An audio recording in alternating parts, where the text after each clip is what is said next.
stuck in traffic. Glamorous, I know.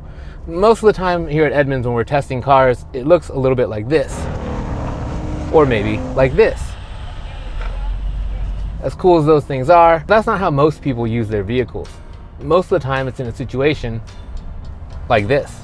Now, you may be asking how I ended up here, and ever since I started here at Edmunds, I've sort of had this say yes policy that I'm currently very much reconsidering. But they did promise me snacks. I'm in our 2022 Ford F-150 Lightning, and this is a member of our long-term fleet, and it's one that we really like. It's kind of a do-everything truck that we've put through a whole bunch of different stuff, from pulling things that are way too heavy to putting up some really impressive numbers on our test track.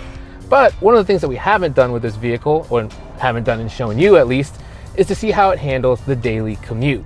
Now you might think that something like a Honda Civic or another kind of sedan is more of a commuter car, but that's not the case. These days people use these full-size trucks for everything. They're family vehicles, they're daily drivers, and that means they need to be as adept at handling Los Angeles traffic as they are at towing or hauling. In our Stuck in Traffic test, we're going to cover 4 different categories: comfort, cabin features and technology, driver aids, and my favorite, the wild card.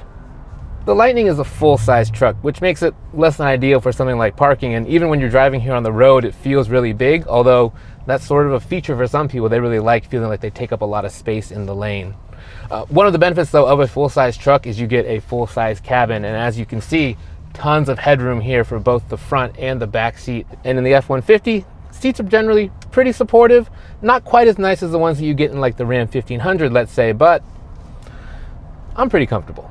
The climate control system, also nice. Ford actually gives you 3 different automatic fan settings. Most other automakers only give you 1, so it's kind of easy to add or take away as much fan speed as you want. The other nice thing is that our F-150 Lightning has the update that our long-term Mach-E is lacking. So this center volume knob here can actually transform and allow you to control things like the fan speed or to change the temperature. It just makes it a little bit easier to use. Our Lightning has heated seats front and rear, which is nice, but the real exciting thing is that we have front ventilated seats. The F-150 lineup has some of the best seat coolers around. Seriously, these things are ballistic grade, and there's nothing worse than sitting in traffic than being sweaty and sitting in traffic.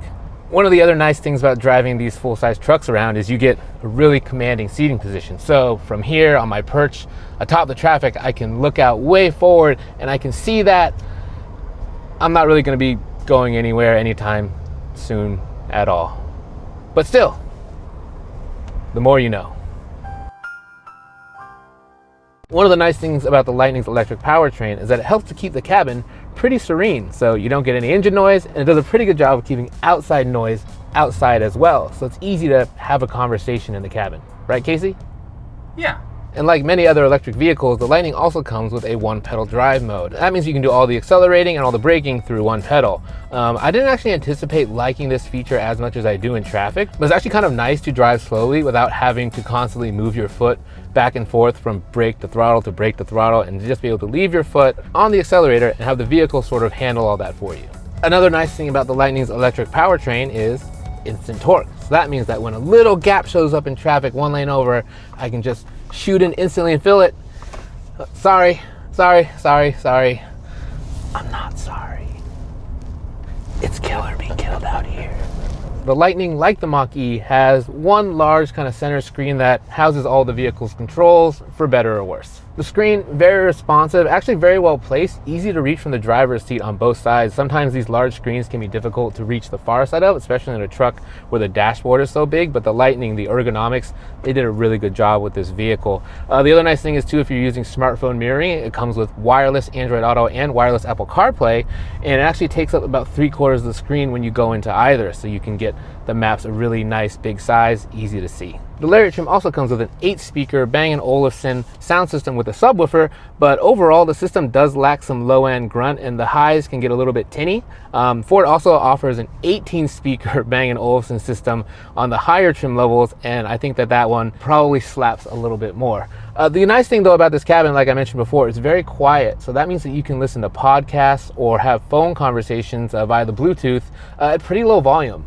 For the phone calls, the nice thing is that the voice comes out of all the front speakers, not just the center one like it does in some vehicles, and I called multiple people to see how well the microphones worked in the Lightning, and they said that my voice was distressingly clear. Thank you! One of the other strengths of the Lightning's cabin is its front storage. So you get a really big bin right here, you get some extra storage even under the screen, you have 2 glove boxes, you have 2 pockets in the doors as well. There's just plenty of space for all your stuff.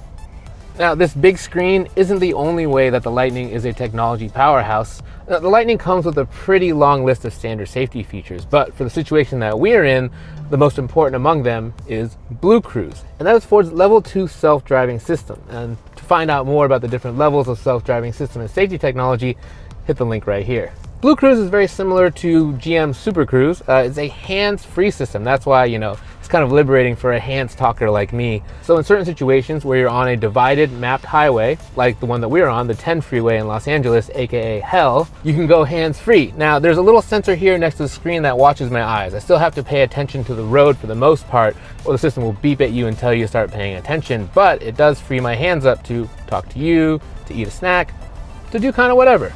Now, with this camera watching your eyes, some of these systems can be very sensitive. Like in the Prius Prime, for example, if you looked away for just a second, the car would immediately start yelling at you. Here in the Ford, it does give you a little bit of leeway to turn away for a moment and then turn back without being too annoying.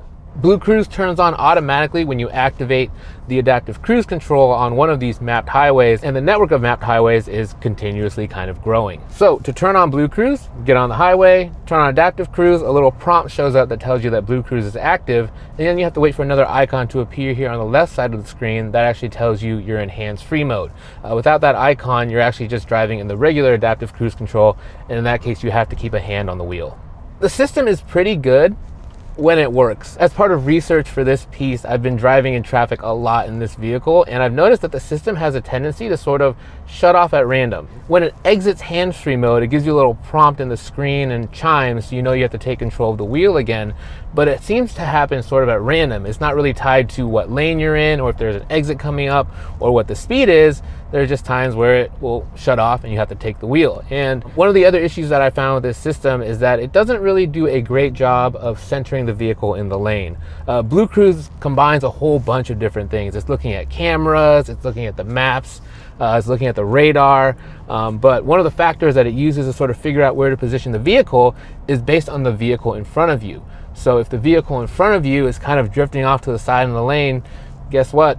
You're drifting off too. BlueCruise is a bit of a follower in that way.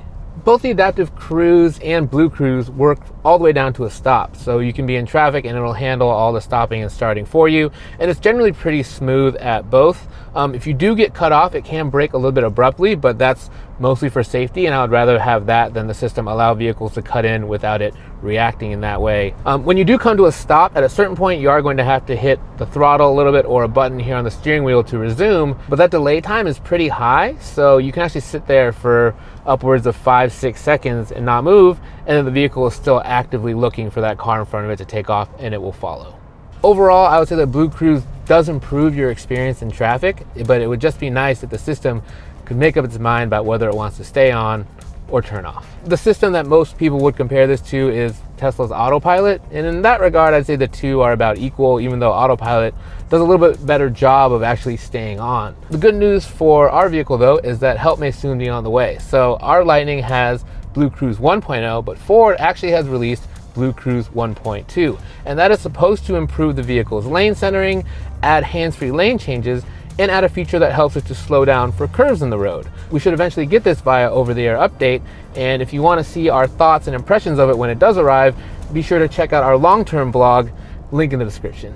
In this vehicle, we considered a bunch of things for our wild card, but what eventually won out for me was a feature that makes it unique among pickup trucks.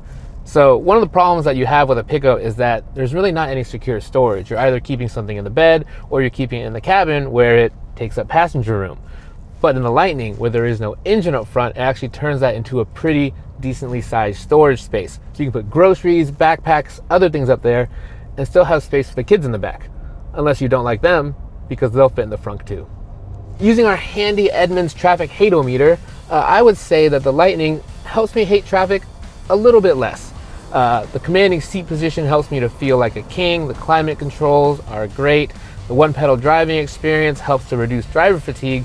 The only thing really holding the Lightning back to me is sort of the BlueCruise. And the problem isn't so much the system itself, it's that it just kind of turns off and on at random. So, you know, if it could have some consistent performance, and hopefully that's something that the update helps to fix as well, it might bump the lightning even higher on the meter. Oh, I almost forgot the most important part, the snack. Flamin' hot Cooler Ranch Doritos. Hot, not too hot, tangy, still get a little ranch. 8.5 out of 10. It's like if someone cuts you off, right, and you're not driving, you're not as mad about it. Right. For some reason. Dude, you have a Sentra. Are you serious? You took the muffler off your Sentra? I hate it here.